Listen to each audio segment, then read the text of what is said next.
HSC 26 batch, তোমাদের আর অল্প কিছুদিন, মানে একেবারে শেষ স্টেজে আসো। অ্যান্ড খুব সম্ভবত তোমরা এখন বাংলা প্রিপারেশন নেওয়া শুরু করবা। তো আমি বাংলা প্রিপারেশন নিয়ে অনেকগুলো ভিডিও করা হয়েছে আমার, বারবারই হয়তো বাংলা ইংলিশ করার পর ভিডিও করা হয় না, কিন্তু বাংলা প্রিপারেশন একেবারে শেষ সময় কি প্রিপারেশন নিবা। তো আমি বলবো কি, এই অল্প কিছু দিনে না তোমরা সেকেন্ড পেপার ফার্স্ট পেপার দুটোই পড়ো, কারণ হচ্ছে সেকেন্ড পেপার আগে কিন্তু তোমরা সেরকম ইনাফ বন্ধ পাবা না। সেক্ষেত্রে আমি বলবো কি, বাংলা ফার্স্ট পেপার এত কিছু পড়ার মতো এখন নাই, তো সেকেন্ড পেপারটা সাথে কম্বাইন করে পড়তে পারো। তো সেকেন্ড পেপার এই সময় শেষ সময় কি পড়বা, মাস্ট এত বেশি হচ্ছে রুল টুল পড়ার কোনো দরকার নাই, যে হচ্ছে হাজার হাজার রুল, মানে যেগুলো হচ্ছে বাংলা উচ্চারণ ওগুলো রুল থেকে বেশি কি রুল তোমরা এতদিন আইভিস জানো যে হচ্ছে ওটা অ্যান্সারগুলো তুমি জীবনে 5-এ 5 পাবা না। তো সো তোমার জন্য বেস্ট হবে তুমি যদি হচ্ছে ওখানে যদি 3টাও পারো, মানে হচ্ছে যেটা হচ্ছে সরাসরি অ্যান্সার, তোমার টাইম কনজিউম সব মিলে যাবে। এমনি যদি ভালো লেখো ওখানে 3ই দেয় কোশ্চেনে সাধারণত, এটাই কিন্তু হয়। আর ভালো লিখতে 4 দেয়, 5 কিন্তু কখনোই দেয় না। সো ওটা কখনোই আমি মনে করি অর্থিত। সো তুমি কি করবা, অবশ্যই হচ্ছে মানে সাথেরগুলো অ্যান্সার করবা।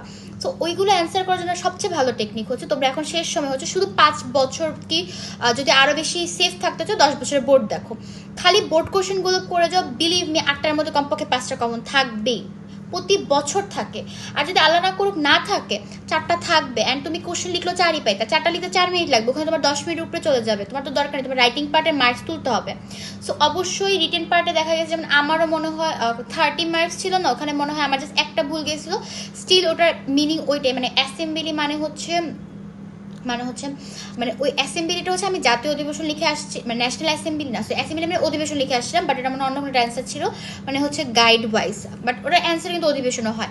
মানে বলতেছি হচ্ছে ওটা ছাড়া বাকি সবগুলো আমি হুবহু কমন পাইছিলাম। অ্যান্ড তাছাড়াও হয়েছে দেখা গেছে কি যে হচ্ছে মানে হয়েছে, অ্যান্ড তো পরীক্ষার হলে তুমি বলবো হয়েছে তোমার। সো আমি বলবো বোর্ড কোয়েশ্চেনগুলি সলভ করো। যেমন আমি মনে হয় বোর্ডে মনে হয় 2006-7 সাল থেকে সব বোর্ড সলভ করছিলাম, বিকজ আমি যত পারি হচ্ছে সেফ থাকতে চাইছিলাম। বাট আমি বলবো যাদের প্রিপারেশন একটু কম না হয়েছে, বাংলা সাধারণত সায়েন্সের স্টুডেন্টদের ক্ষেত্রে এটাই হয় যে বাংলা প্রিপারেশন কম না হয়েছে, এই শেষ সময় অল্প কিছু দিন আছে রিভিশন, যারা ভালো মতো প্রিপারেশন তারাও রিভিশনের জন্য খালি বোর্ড কোয়েশ্চেনগুলো দেখো, 5-6 বোর্ড দেখো, আগের 5-6 বোর্ড দেখো, ইনাফ, ইনশাল্লাহ কমন পাবা। এই গেল। আর রাইটিং পার্টের ক্ষেত্রে আমি বলবো হচ্ছে কি, যেমন ভাব সম্প্রসারণ হঠাৎ করে লেখা যায় না, রচনা যে কোনো একটা টপিক ওয়াইজ দেখো, এগুলো আমি বারবারই বলছি। অ্যান্ড যেমন হচ্ছে আমি বিজ্ঞান অ্যান্সার করতাম, বিকজ বিজ্ঞান অনেক বেশি লেখা যায়। তারপর হচ্ছে ভাব সম্প্রসারণ কিছু দেখতে পারো, প্রতিবেদন মানে যেগুলো আছে বাকি যেগুলো হচ্ছে, তারপর তোমার মনে করো হচ্ছে মানে আর বাকি যে রাইটিং পার্টগুলো আছে, সো মানে আমার একেবারে এক্সাক্ট মনে নেই, বাট আমি বলবো কি বেশিরভাগই না নিজে থেকে লেখা যায়। যেমন আমরা সবসময় কি প্রেফার করবে যে হচ্ছে গল্প রাইটিংটা লিখো না, কারণ মার্কস কম দেয়, তুমি সাথে ডায়লগটা লেখো। তারপর হচ্ছে ওগুলো যেগুলো অল্টারে, যেমন ভাব সম্প্রসারণ আর হচ্ছে সারাংশের মধ্যে, এটা না আমি না অনেকের ক্ষেত্রে আমি ঝামেলা পাইছি। যেমন অনেকেই বলে হচ্ছে, যেমন আমাদের কলেজে এক টিচার বলছিল যে সারাংশ সারমর্ম অ্যান্সার করলে হয় কি, যদি মাত্র 3-4 লাইনের লেখা, সো টিচাররা স্বাভাবিকভাবে মার্কস কমায় দেয়, যদিও এটা তো ছোটো করাই নিয়ম। হ্যাঁ, তো আবার হচ্ছে যেটা হচ্ছে আবার হচ্ছে বলতো কি, তোর ভাব সম্প্রসারণ লিখলে কত পৃষ্ঠা লিখলে মোটামুটি 3-4 দিয়ে দেয়, যে হচ্ছে যেহেতু সে বড় লিখছে বাকি সে করে নেই।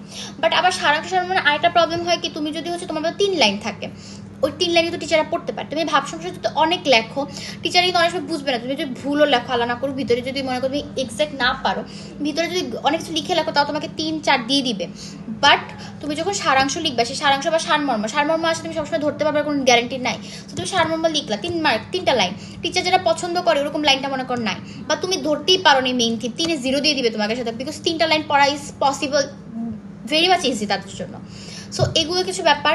অ্যান্ড রচনা অবশ্যই আমি 20টা পয়েন্ট লিখতে বলি, মানে আমি লিখতাম আর কি 20টা পয়েন্ট। সো 20 পেজ লেখা পসিবল হয় না, যেমন কলেজে পসিবল হতো না, বাট আমি বোর্ডে মনে হয় 23-24 পেজ লিখে ফেলছিলাম। মানে তখন না অতিরিক্ত ভয় হয় কি, আমাদের হচ্ছে নার্ভ সিস্টেম ওইভাবে কাজ করে না, আমরা খুবই স্পিডে লিখতে পারি, কিন্তু কখন আমার হয় না, বাট আলহামদুলিল্লাহ কোনো রেখে আসা হয়নি। সো সেকেন্ড পেপারের কথা বললাম। আর ফার্স্ট পেপারের কথা এমন শেষ সময় কী করবা, তুমি সৃজনশীল লেখা 2-একটা কিন্তু দেখতে পারো, যে হচ্ছে গাইডে কীভাবে লিখছে, কারণ হঠাৎ করে হচ্ছে সৃজনশীল লেখা যায় না। অ্যান্ড অবশ্যই যারা হচ্ছে কি জানি মানে কখনো নাটক আর উপন্যাস পড়ে না, এটা না আমি কখনো ভাবি না যে এরকম কাউকে আমি পাবো, বিকজ নিজে আমি লাস্ট নিজের স্টুডেন্টে পাইছি যে হচ্ছে সে নাকি এখন পর্যন্ত পুরো উপন্যাসটা একবার রিডিং পড়ে নেয়। অ্যান্ড আমি বলবো প্লিজ এইসব কাজ করো না, শেষ সময় হইলো প্রতিদিন রাতে পড়ে হলো একবার উপন্যাসটা পড়ে যাও। And MCQ Bangla first paper সবচেয়ে বেশি বাস খাবা, বের হয়ে পরীক্ষার হল থেকে বের হয়ে দেখবা কি মানুষ গুনতেছে তার কয়টা এমসিকিউ হয়েছে। আমার মনে হয় 27 থেকে 28টা হয়েছিল। সো মানে তারপর কিন্তু মানুষের মধ্যে প্রবলেম হয়ে যায় কি, সে কারণে হচ্ছে বাংলা না এমসিকিউ এরকমই, তুমি যদি প্র্যাকটিস না থাকে তুমি পরীক্ষায় দেখবা সবগুলোই অ্যান্সার লাগে, বিশেষ হচ্ছে বহুপদীগুলো যেগুলো হচ্ছে সরাসরি অ্যান্সার, ওগুলো সাধারণত সবার ঝামেলা হয় না, বিকজ সবাই বইটা পড়েই যাবা শেষ সময়। অবশ্যই একবার শেষ সময় আমি বলবো কি বইটা ভালো মতো রিডিং পড়ো। তারপর হচ্ছে তুমি হচ্ছে মানে ফার্স্ট পেপার ক্ষেত্রে বলতেছে বইটা ভালো মতো রিডিং পড়ো। অবশ্যই হচ্ছে যে পাঠ পরিচিতিটা ভালো মতো পড়ো, সারাংশ যেটা সারমর্ম আকারে যেটা দেওয়া, কারণ ওখান থেকে সিকিউর অনেক সুন্দর সুন্দর লাইন থাকে যেগুলো অ্যান্সারগুলো সিকিউর টিচার বুঝে যায় যে বাচ্চাটা পড়ছে। অ্যান্ড অবশ্যই হচ্ছে সিকিউর লেখার করতে পারবাসি, তবে কী কী পড়বে এই সময়। অ্যান্ড অবশ্যই মানে যেহেতু হচ্ছে শব্দার্থ থেকে এমসিকিউ আসে তো একবার রিডিং পড়ো, এগুলি মোটামুটি হয়ে যাবে। আই গেস এই শেষ সময় না তোমাদের এত ডিটেলে কিছু বলার দরকার নেই, তোমার মোটামুটি সবই জানো যে কি পড়াবে না, বাস আপু হচ্ছে রিভিউ করতেছে যে কিছু বাদ না যায়। অ্যান্ড অবশ্যই কিছু সিকিউ দেখো। অ্যান্ড এখন আসি যদি হচ্ছে বলি হচ্ছে যারা পড়ো নেই তারা একবার অবশ্যই মাস রিডিং করো ওগুলো, অ্যান্ড এগুলো হইলে ইনশাল্লাহ হয়ে যাবে। অ্যান্ড এখন আসি লাস্টে এমসিকিউ। এখন বলবা আপু আমি বললাম বের হইলে সবচেয়ে বেশি দেখবা হচ্ছে মানুষ টেনশন করতেছে এমসিকিউ কি পাস আসবে নাকি ফেল আসবে। তুমি বলতে পারো আপু ফেলের কথা কেন আসবে, 8-এ পাস নাকি কত পাস, 12তে পাস, মানে 12তে পাস মনে হয় 40% না 30 আছে করে নিও। আচ্ছা সরি আপুর না মাথায় কাজ করতেছে না মনে হয়, সো এটা করে নিও। মানে আমি তোমাকে বেসিক কথাগুলো বলতেছি, আমি এত প্ল্যান করে বসি নাই আমি হচ্ছে। তো তোমাকে যদি বলি যে হচ্ছে এমসিকিউর কথা, তো এমসিকিউতে সবচেয়ে বেশি সমস্যা। আমি বলবো আপু এই সময় এমসিকিউর জন্য কী করবো। আমি বলি এমসিকিউ হচ্ছে প্র্যাকটিসের উপর, তুমি যদি প্রচুর প্র্যাকটিস করো না তুমি দেখবে এমসিকিউ না তোমার যদি অন্যরকম আসে, বাংলা এমসিকিউর সাথে কমন পড়ে না, বাট স্টিল তুমি মিলাতে পারবা।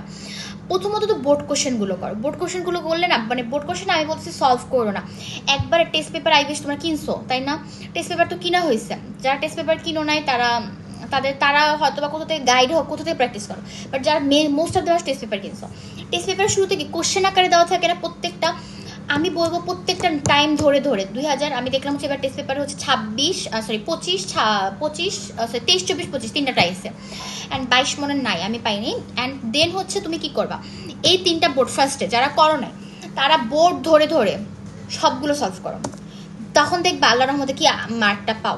যারা এখন পর্যন্ত ট্র্যাক্স ধরা শুরু করো নাই দেখবা প্রচুর ভুল হইতেছে, বুঝে সলভ করে ফেলোটা, শিখে ফেলো, যতক্ষণ লাগো দেখো একদিন সারাদিনে লাগাই করো, বাট স্টিল এমসিকিউ প্র্যাকটিস করো। কারণ তুমি বললাম তো সিকিউতে প্রবলেম হয় কি টাইম ম্যানেজমেন্টে, তোমার স্পিড লিখতে হবে, তুমি সব কিছু জানো, তোমার সিকিউতে কীভাবে লিখতে হবে, অবশ্যই 3টা পার্ট করবা, ঘয়ে 4টা পার্ট করবা, যত সুন্দর করে প্রেজেন্ট করতে পারবা টাইমের মধ্যে লিখে আসতে পারবা, CQ is much easy for you.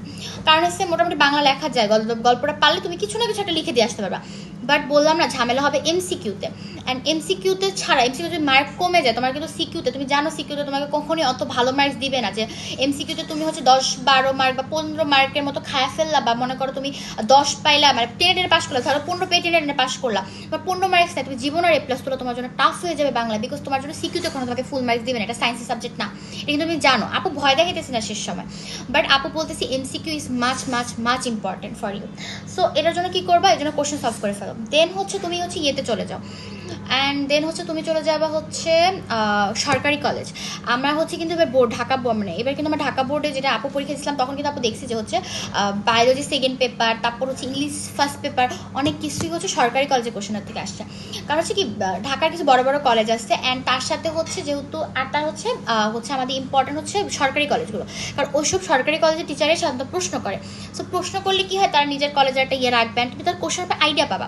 Board question করলে আই উইশ ইনাফ, আপু বোর্ডের কোশ্চেনই করছিলাম, কিন্তু আমি বলবো কি অনেক দিন ধরে শর্ট সিলেবাস ছিল, সো হঠাৎ করে তোমার যদি লং সিলেবাসে আসে, so it's important I guess যে তুমি হচ্ছে একটু কয়টা সরকারি কলেজ সলভ করলে তোমার ফুল সিলেবাসের একটা প্রিপারেশন হয়ে গেল, প্লাস হচ্ছে কমন পড়ার চান্সেসও বেড়ে যাবে। বাট যদি আমি বলবো বাংলা ফার্স্ট সাধারণত কমন পড়া, বাট গড নোজ কমন করে দিতে পারে, আর অনেক প্র্যাকটিস করলে না এক্সাম হলে একটা ব্যবস্থা হয়ে যায়, মানে তুমি একটু আইডিয়া করতে পারবা যে কী অ্যান্সার হইতে পারে বা না হইতে পারে।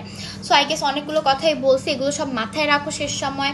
অ্যান্ড দেন হচ্ছে আমি এখন সবগুলো সাবজেক্টেরই একেবারে পরীক্ষার আগের দিন কীভাবে প্রিপারেশন বা সেরকম একটা ভিডিও বানানো ট্রাই করতেছি। সো এই গেল, আর তোমাদের হচ্ছে এমসিকিউ হচ্ছে বাংলার কথা বললাম, অ্যান্ড দেন হচ্ছে এমসিকিউর প্রিপারেশন, এখন তোমরা খুব প্যানিক করতেছো ওসব নিয়ে, সব কিছু নিয়ে একটা একটা করে কথা বলবে, অ্যান্ড তোমাদের যে আরও কোনো প্রবলেম থাকে অবশ্যই কমেন্ট করবা। অ্যান্ড আল্লাহ হাফেজ।